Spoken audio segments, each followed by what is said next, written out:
నిన్నగాక మనం భీమవరం వచ్చి ప్రధానమంత్రి అల్లూరి సీతారామరాజు గారి ఒక విగ్రహాన్ని ఆవిష్కరించి గిరిజనులు ఆదివాసుల హక్కుల్ని కాపాడుతామని చెప్పారు. గిరిజనులు ఆదివాసుల కోసం పోరాటం సాగించింది ఎవరండి? మన్యంలో అల్లూరి సీతారామరాజు. అల్లూరి సీతారామరాజు అంటే ఈ తాజాగా ఉన్న మన దీనిలో ఎవరు అల్లూరి సీతారామరాజు వేషం వేసి మెప్పించాడు? కృష్ణ. ఎన్టీ రామారావు కృష్ణుడు అంటే ఎన్టీ రామారావు, అల్లూరి సీతారామరాజు అంటే కృష్ణ అని వస్తాడు. ఆ విధంగా సినిమా తీశాడు, జనలేకపోయాడు. అట్లాంటివన్నీ డయాస్ మీద తీసుకురాకుండా ఈ చిల్లర బేరగాడిని చిరంజీవి తీసుకెళ్ళి పక్కన పెట్టుకున్నాడు. అంటే అల్లూరి సీతారామరాజు ఆశయాల్ని అక్కడే ధ్వంసం చేశాడు. నిజంగా అల్లూరి సీతారామరాజు ఆశయాలకి రెస్పెక్ట్ ఉంటే కృష్ణ లాంటి వాళ్ళని తీసుకెళ్ళి కూర్చొని పెట్టుంటే అయ్యా మన అల్లూరి సీతారామరాజు అనిపిస్తే ఆనందపడేవాళ్ళు. ఇది రాజకీయ రంగులు మారేటువంటి బేరగాళ్ళని తీసుకెళ్ళి పెట్టుకుంటే, బ్రోకర్ పనిచేసేటువంటి పెట్టుకుంటే ఎవరు నమ్ముతాడు మిమ్మల్ని? రెండోది ఏంటి, మరుసటి రోజు నుంచే గిరిజన దాడులు చేస్తున్నారు, అడవిన శాఖలను ఖాళీ చేయిస్తున్నారు. ఇప్పటికి 3 లక్షల మంది గిరిజనుల్ని ఖాళీ చేయించేశారు. పోడు వ్యవసాయానికి కూడా చేస్తున్నారు. నేను స్వయంగా వెళ్ళా మంచిర్యాల అడవుల్లోకి. కుంభవృష్టి పడుతున్నా కూడా అక్కడ గిరిజనులు అక్కడి నుంచి ఈ చెట్ల కింద నిల్చొని ఉన్నారు తప్ప వాళ్ళు పోలే. ఎడమంటే పోలీసులు భయపడి వెళ్ళిపోయారు, వర్షానికి భయపడి వాళ్ళు పోలేదు. మేము ఇక్కడే ఉంటా ఉన్నారు. అధికారులు పోతే ఉన్నారు, నేను శ్రావణానికి వస్తాను తప్ప ఇక్కడే ఉంటా ఉంటున్నారు అని వాళ్ళు పోడు భూములు ఖాళీ చేస్తుంటే వాళ్ళు ఒప్పుకోలేదు. ఈ విధంగా గిరిజనుల్ని అటు ఆంధ్రాలో తెలంగాణలో పోడు భూములు రానికుండా చేయడం, గిరిజన హక్కులను కాలు రాయడం, వాళ్ళకు హక్కులు లేకుండా చేయడం చేస్తూ ఉన్నారు. ఇప్పుడు ఆంధ్ర రాష్ట్రంలో పవన్ కళ్యాణ్ స్టేట్మెంట్ రోజు ఇస్తున్నాడు, చాలా పవర్ఫుల్గానే ఇస్తున్నాడు. వైఎస్ఆర్ పార్టీకి వ్యతిరేకంగా ఓటు చేరకుండా తీసుకొని జాగ్రత్త గురించి చెప్తున్నాడు. అంతవరకు అందరూ ఆమోదించాల్సిందే. కానీ అదొక ల్యాండ్ మైన్. ఆ ల్యాండ్ మైన్ ఎక్కడ వెళ్తుందో, ఎవరి మంది వెళ్తుందో తెలిసి అవడం లేదు. ఎందుకంటే పొలిటికల్ క్లారిటీ లేదు. అందువల్ల పవన్ కళ్యాణ్ నా ఉద్దేశం అదొక ల్యాండ్ మైన్. అది ఎవరి మీద ఎట్ట పేలుతుందో ప్రణాళిక లేకుండా మనకు అర్థం కాని పరిస్థితి.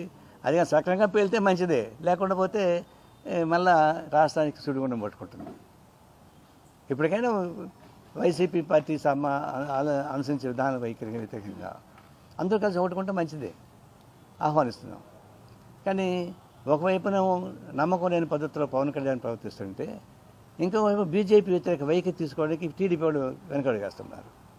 ఇంకా ఈ రాష్ట్రానికి ఎట్లా పరిష్కారం దొరుకుతుంది, రాజకీయ పరిష్కారం?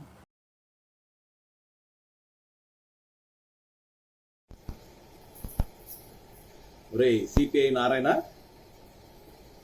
నీకేం తెలుసురా చిరంజీవి గారి గురించి? చిరంజీవి గారి గురించి ఒక నాలుగు మాటలు నీకు చెప్తాను. ఒకవేళ అంటే నీకు తెలుసు, ఇవన్నీ తెలిసినా సరే మదం ఎక్కి పిచ్చి మాటలు మాట్లాడి అనవసరంగా నీ పెద్దరికాన్ని కోల్పోయావు. ఇండస్ట్రీకి వచ్చిన కొత్తలోనే కొన్ని సంవత్సరాల లోపే ఒక మానవతా దృక్పథంతో, మరి ఆనాడు గిట్టుబాటు ధర లేక ప్రతి రైతులు ఆత్మహత్యలు చేసుకుంటున్న తరుణంలో ఇండస్ట్రీ నుంచి స్పందించి ఒక మంచి ఉద్దేశంతో 10 లక్షల రూపాయలు ఆర్థిక సహాయం చేసి వాళ్ళందరినీ ఆదుకున్న చరిత్ర మా చిరంజీవి గారికి ఉందరా. అదే ప్రతి రైతుల శవాలని అడ్డం పెట్టుకుని బ్రతికే, పార్టీ తరపున బ్రతికే వాళ్ళు మీరు. నువ్వు ఎక్స్పెషల్లీ నువ్వు మరి రక్తం దొరక్క ప్రాణాలు కోల్పోకూడదు. గర్భిణీ స్త్రీలు ప్రసవ సమయంలో రక్తం లేక ప్రాణాలు కోల్పోకూడదు, తల్లికి బిడ్డకి ప్రాణాంతకం రాకూడదని ఒక మంచి ఉద్దేశంతో ఒక రక్తదాన ఉద్యమాన్ని ప్రవేశపెట్టింది మా చిరంజీవి గారు. మరి ఆ ఉద్యమంలో అభిమానులందరినీ భాగస్వాములు చేసి ఎన్నో వేల మంది ప్రాణాలు కాపాడిన ఘనత చిరంజీవి గారి. అలాంటి చిరంజీవి గారినా నువ్వు ఈ మధ్య మాట్లాడిన మాటలు చిల్లర వేషగాడ. మీరు చిల్లర నాకుడు. మీరు ఉద్యమాలను అడ్డం పెట్టుకుని బతుకుతున్నది మీరు. ఏనాడన్నా మీ వల్ల ఈ 2 రాష్ట్రాల్లో మీ పార్టీ వల్ల కానీ మీ వల్ల కానీ ఏనాడన్నా కించిత్ ఉపయోగం ఈ ఆంధ్ర రాష్ట్ర ప్రజలకి ఉందా అనేది ఒకసారి నువ్వు ఆలోచించు. అదేవిధంగా ఈ రాష్ట్రంలో ప్రకృతి విపత్తులు వచ్చినప్పుడు, తుఫాన్లు వచ్చినప్పుడు కానీ, ఆర్థిక నష్టం జరిగినప్పుడు ఈ రాష్ట్రానికి మరి మొట్టమొదటిగా స్పందించేది ఒక చిరంజీవి గారు. తెలవదా నీకు ఎన్ని కోట్లు విరాళంగా చిరంజీవి గారి ఫ్యామిలీ తరపున ఎన్ని కోట్లు విరాళంగా ఇప్పించారో తెలవదా? చూడట్లేదా? నువ్వు తిరుగుతున్నావుగా, దేశ దెమ్మర తిరుగుతున్నావుగా ఈ 2 రాష్ట్రాల్లో. ఎవడో చెప్పట్లేదా? మీడియా వాళ్ళు కానీ ఇంకోళ్ళు కానీ నీకు? సిగ్గులేని నా కొడక, చిల్లర నా కొడక.